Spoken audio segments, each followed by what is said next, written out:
सादर नमस्कार, सादर जय जिनेंद्र। क्षमा ब्रेकिंग जैन न्यूज प्रतिदिन प्रातः दोपहर एवं रात्रि में देश भर से संपूर्ण जैन समाज से संबंधित सही और सकारात्मक समाचारों के लिए देखना और सुनना न भूलें। साथ में आपसे विनम्र निवेदन है कि यदि आपने इस चैनल को सब्सक्राइब नहीं किया है तो कृपया अवश्य कीजिए और शेयर और लाइक करके धर्म प्रभावना में सहयोगी एवं सहभागी बनिए। कहा जाता है तमसो मां ज्योतिर्गमय। हम अंधेरे की नहीं प्रकाश की उपासना करते हैं और इस संस्कृति को ज्योतित करने वाले अनेक महान विभूतियां समय समय पर प्रकट हुए, जिनने अपने व्यक्तित्व की दिव्य आभा से इस वसुंधरा को आलोकित किया। और ऐसे ही ज्योति पुरुषों में एक थे परम पूज्य गुरुदेव, जिनका आज हम प्रथम स्मृति दिवस मना रहे हैं। सब लोग कहते हैं कि गुरुदेव को गए 1 वर्ष हो गए। मुझे नहीं लगता कि गुरुदेव कहीं गए, वे दिव्य ज्योति थे, ज्योति में विलीन हो गए। आज के दिन यदि कुछ हुआ है तो केवल यही हुआ है, एक ज्योति महाज्योति बन गई। और वो ऐसी ज्योति है जिसकी आभा आज भी है। इस धरती पर भगवान ऋषभदेव हुए, श्री राम हुए, श्री कृष्ण हुए, महावीर हुए। वे इस दुनिया से में आज नहीं है कहने को, लेकिन फिर भी उनका प्रकाश आज भी सारे सृष्टि को आलोकित कर रहा है। मैं मानता हूं जो ज्योति भगवान ऋषभदेव की थी, जो ज्योति श्री राम, श्री कृष्ण, भगवान महावीर या अन्य महान आत्माओं की थी, आचार्य विद्यासागर भी ऐसे ही ज्योति थे जो शाश्वत रहे। वो ज्योति युग युगांतरों तक ज्योतित रहेगी। ये हम सबका सौभाग्य है कि हमें उनकी इस ज्योति में ज्योतिर्मान होने का अवसर मिला है।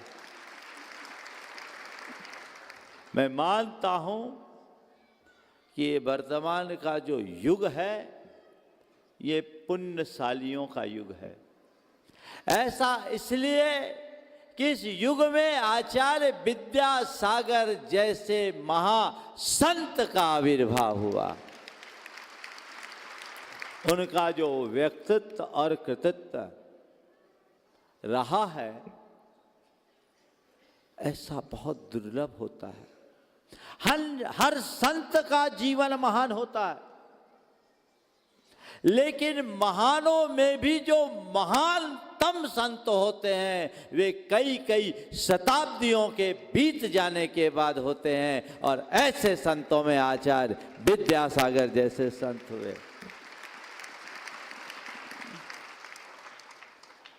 मैंने उन्हें कई रूपों में देखा है।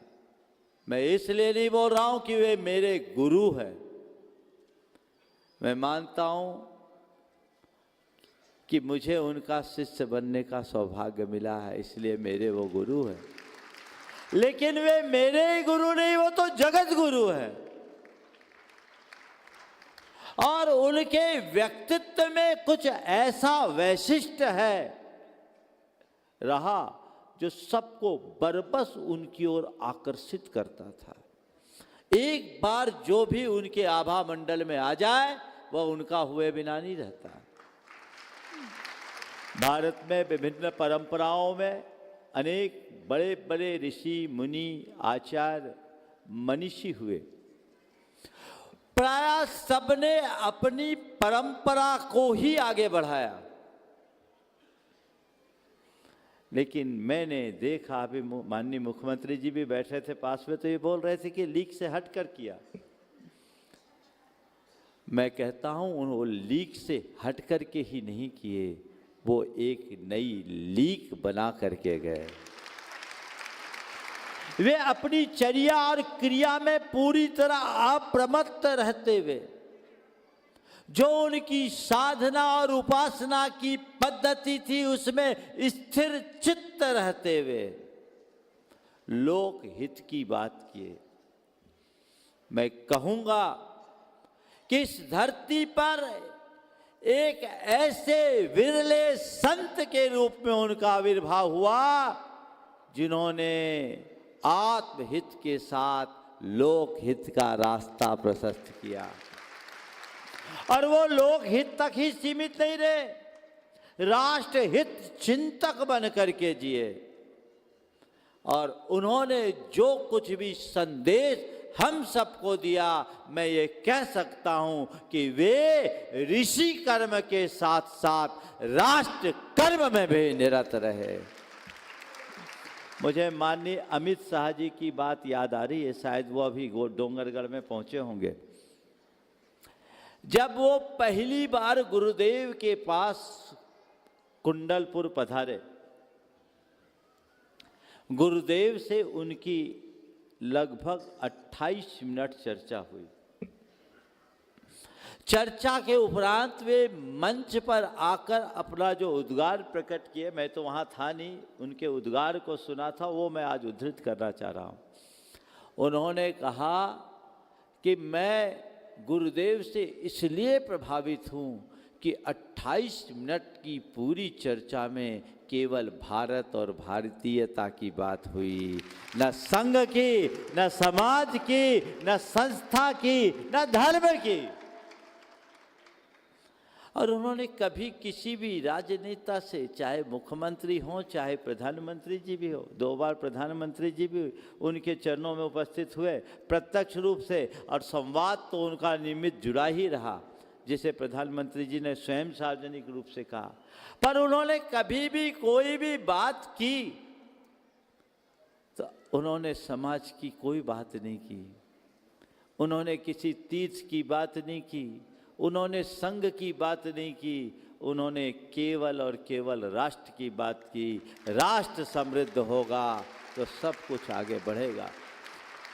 और मुख्यमंत्री जी, एक बात और मैं कहना चाहूँगा, जैन चिंतकों के इस चिंतन को ध्यान रखना, जैन धर्म में आत्म धर्म से ऊंचा स्थान राष्ट्र धर्म को दिया गया है। आपके संज्ञान के लिए एक बात बता सकता हूँ कि जैन मुनि की चर्या बड़ी कठोर होती है, और जैन मुनि पूरे जीवन भर जैन मुनिपन को धारण करता है, लेकिन कुछ खास कारणों से यदि कोई मुनि मार्ग को छोड़ता है तो उसमें एक बड़ा कारण है, राष्ट्र को यदि उसकी आवश्यकता हो तो मुनि धर्म भी त्याग करके वो राष्ट्र की कमान संभाल सकता है। गुरुदेव ने इसे ही प्रमुखता दिया, इसे जिया, और इसीलिए उन्होंने स्वरोजगार को, स्वभाषा को, स्वशिक्षा को और स्वचिकित्सा को प्रमुखता दिया, स्वावलंबन को आगे बढ़ाया। कई युवाओं को दीक्षा न देकर उन्होंने हथकरघा जैसे उपक्रम में लगाया, ऐसे ऐसे युवाओं को जिन्होंने अपने 1-1 करोड़ का पैकेज छोड़ा, जो IITian रहे, उनको वहाँ से हटा करके नहीं, तुम लोग आगे आओगे तो दूसरे प्रेरित होंगे। बहनों को प्रतिभास्थली जैसे कार्य में लगाया, सैकड़ों बहनें आज 5 शाखाएं प्रतिभास्थली की उसमें लग करके बहुत अच्छा काम कर रहे। गौशाला के संदर्भ में उनका हृदय बहुत करुणा से भींगा रहता था। पहले 1992 से 94 से लेकर 97 तक मांस निर्यात के निरोध के लिए एक बड़ा उपक्रम चला। 1999 में जब मैं नेमावर में गया तो गुरुदेव ने कहा, देखो अब हमें विरोध की में अपनी शक्ति नहीं लगाना, अब हमें रचनात्मक दिशा में अपनी शक्ति लगाना है। अब मांस के निर्यात का विरोध करने की जगह गौशाला खुलवाने के लिए प्रेरणा दो। दयोदय महासंघ के अंतर्गत आज 155 से अधिक, 155 है, 155 गौशालाएं कार्यरत है, और सब में गोवंश को संरक्षण मिल रहा है। मुझे ये कहने में बहुत खुशी हो रही है कि मध्य प्रदेश में जो वर्तमान के मुख्यमंत्री हैं, मेरे बाजू में बैठे हैं मोहन जी यादव, बड़े संवेदनशील, गंभीर। और इनकी एक बात मुझे बहुत अच्छी लगी कि जिस दिन इन्होंने मुख्यमंत्री की कुर्सी संभाली, सबसे पहले जीव दया का काम किया और मुझे बताया गया गौशालाओं में जो 20 रुपया प्रति गौवंश मिलता था, अब उसे 40 रुपया कर दिया गया। ये बहुत अच्छा कार्य, इस तरह का कार्य होना चाहिए। अभी मुझसे कह रहे थे कि हम पूरे देश को, प्रदेश को गोकुल बनाने का कार्य करने जा रहे हैं। इनका उद्देश्य है, हम अभी 18 करोड़ गोवंश की संरक्षण की योजना ये बना रहे हैं। जिस दिन ऐसा होगा उस दिन धरा धन्य हो जाएगी। गुरुदेव हमेशा एक वाक्य उद्धृत करते थे, वो भी जैन आगम का सचखंड आगम धवला, उसमें आचार्य वीरसेन के द्वारा लिखित पंक्ति गौ के प्रति जैन दृष्टिकोण का उदाहरण मैं प्रस्तुत कर रहा हूं। वो कहते थे, या श्री सा गौ, जो समृद्धि है वह गाय है, गाय के बिना कोई समृद्धि नहीं। यदि देश और प्रदेश को समृद्ध बनाना है तो गोवंश की सुरक्षा करना बहुत जरूरी है। और आपने उसी की को पकड़ लिया है। गाय को संभालोगे तो सब अपने आप संभल जाएगा। गौ का एक अर्थ धरती भी है, तो गौ की रक्षा यानी धरती की रक्षा, और धरती की रक्षा में ही सबकी सुरक्षा है। ये प्रयास हम सबको करना चाहिए। तो उन्होंने जो कार्य किया, हम उसकी जितनी सराहना करें उतना कम है। और यही कारण कि वे कहने को एक जैन आचार्य होने के उपरांत भी सर्वमान्य संत के रूप में प्रतिष्ठित हुए। आचार्य विद्यासागर को जब कोई जैन आचार्य कहता है तो मुझे अच्छा नहीं लगता। मुझे लगता है उन्हें जैन विशेषण से मत बांधो। वे साधक थे, लेकिन वे जैन आचार्य होने के साथ साथ लोक संत के रूप में प्रतिष्ठित रहे। अभी माननीय मुख्यमंत्री जी ने अपनी चर्चा में जो बात कही, आज हम उज्जैन में थे, इनका कार्यक्रम बहुत व्यस्त था। इन्हें मालूम पड़ा महाराज जी उज्जैन आए हुए, अब इनकी नगरी थी। आगे एक दिन अचानक मालूम पड़ा मुख्यमंत्री जी आ रहे हैं।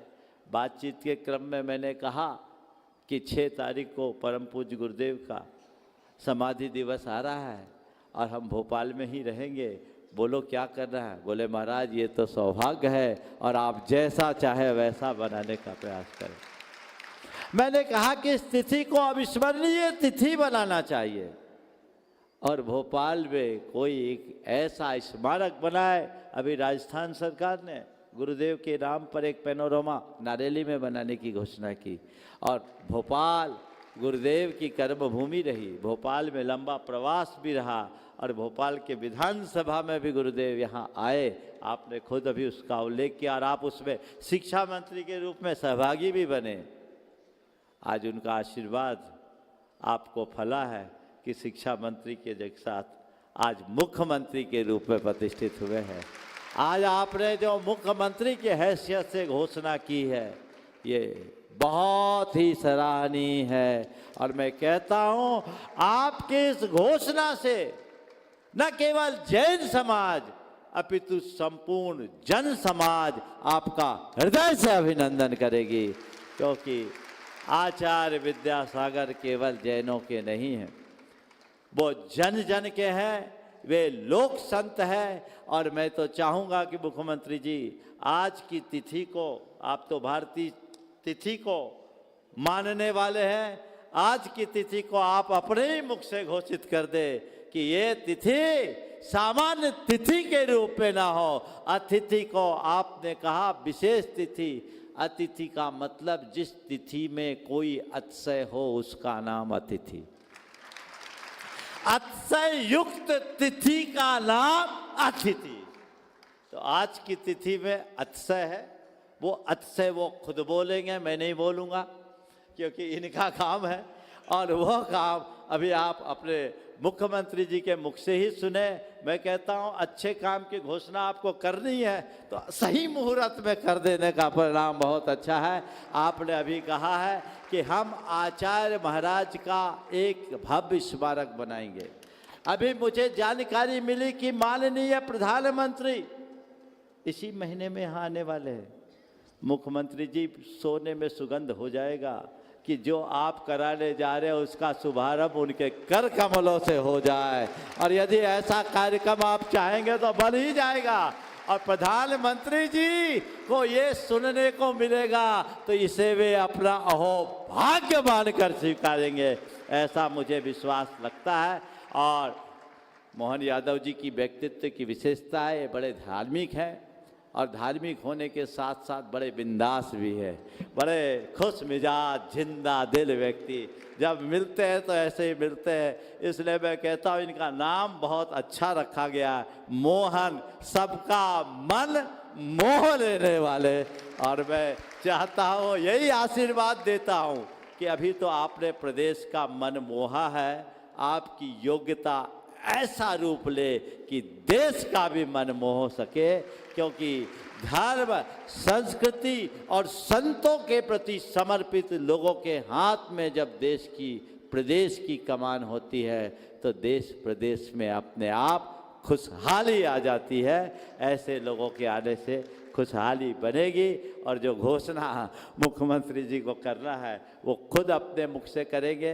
ये एक बहुत अच्छा उपक्रम। परम पूज्य गुरुदेव हमारे बीच भौतिक रूप से भले नहीं हैं, पर ऐसी आत्माएं अजर अमर है। आज भी हवाओं में वो है, फिजाओं में वो है, हर व्यक्ति की सांसों में वो है। जब तक उनकी स्मृति है तब तक वे है, और ऐसी महान आत्माओं की स्मृति कभी नष्ट नहीं होती, यावत चंद्र दिवाकरो बनी रहती है। हम उन्हें, हमसे कोई अपेक्षा नहीं, लेकिन उनके प्रति बहुमान प्रकट करके हम जरूर कुछ अच्छा कर लेते हैं। मुख्यमंत्री जी अपनी घोषणा करेंगे। आपने अपने व्यस्ततम समय में से भी समय निकाला और बड़े उत्साह के साथ निकाला, ये आपकी श्रद्धा और गुरु भक्ति का सबल प्रमाण है। मेरा पूरे संघ की ओर से आपको बहुत बहुत आशीर्वाद कि आप ऐसे ही करते रहे और आगे बढ़ते रहे। चूँकि इनको जाना था इसलिए कार्यक्रम में मुझे भी महाराजों के बाद बोलना था, लेकिन प्रोटोकॉल आज शुरू से ही बदला है, इसलिए मैं आगे के अतिथियों से भी कहूँगा संकोच मत कीजिएगा। दूसरा सत्र फिर होगा और अंत में एक छोटा सा आशीर्वाद दे के मैं वापस उसे व्यवस्थित कर दूंगा। पूरी जनता बैठेगी। अभी कार्यक्रम 1 घंटे और चलेगा। परम पूज्य महाराज जी ने स्मरण दिलाया, और ये बात सही है कि आचार्य विद्यासागर जी महाराज को किसी सीमाओं में बांधे, किसी धर्म के अंदर से देखें तो गलत हो जाएगा। वो लोक संत थे, तो उनको लोक संत के रूप में मध्य प्रदेश सरकार की ओर से भी हम उनकी मान्यता एक तरह से, और आज ये लोक संत की तिथि, पुण्य तिथि उनकी माने। जैसे मैं लोक संत आचार्य विद्यासागर स्मृति दिवस के नाते से हम उनको हर साल स्मरण करेंगे। ये मैं महाराज जी को आश्वासन देता हूँ और उम्मीद करता हूँ कि सच्चे अर्थों में आज के दिन उनके बताए मार्ग पे चलने का हम सब संकल्प करें। उनकी भावनाओं के आधार पर अपने जीवन को ढालें, दूसरों के सहयोग करें, अलग अलग प्रकार से गुणों को विकसित करें। मैं मान के चलता हूँ कि इस स्मरणीय दिवस को वाकई अद्वितीय बनाएंगे। हम सब संकल्प लेते हैं और महाराज जी से मैं विदा लेता हूँ, आपका आशीर्वाद चाहता हूँ। बोले महाराज जी पूरे संत वृंद की। मैं अनुरोध करता हूँ मुख्यमंत्री जी से कि वे पूज्यवर मुनि श्री निर्भीक सागर जी, संतान सागर जी महाराज जी से पूज्य महाराज मुनिवर श्री प्रमाण सागर जी महाराज जी की मंगल भावना, जो भावना योग की मूल प्रार्थना है, मुख्यमंत्री निवास में लगाने के लिए, और द्वितीय प्रति मुनि श्री आदित्य सागर जी महाराज जी के हाथों से मैं एक बार पुनः अनुरोध करता हूं मुख्यमंत्री जी से एक प्रति विधानसभा परिसर में लगाने के लिए मुनि श्री आदित्य सागर जी महाराज के कर कमलों से आपको प्रदान की जा रही है और 1 प्रति मुख्यमंत्री आवास में लगाने। क्षमा breaking Jain news YouTube channel पर विज्ञापन देकर धर्म प्रभावना में बने सहभागी।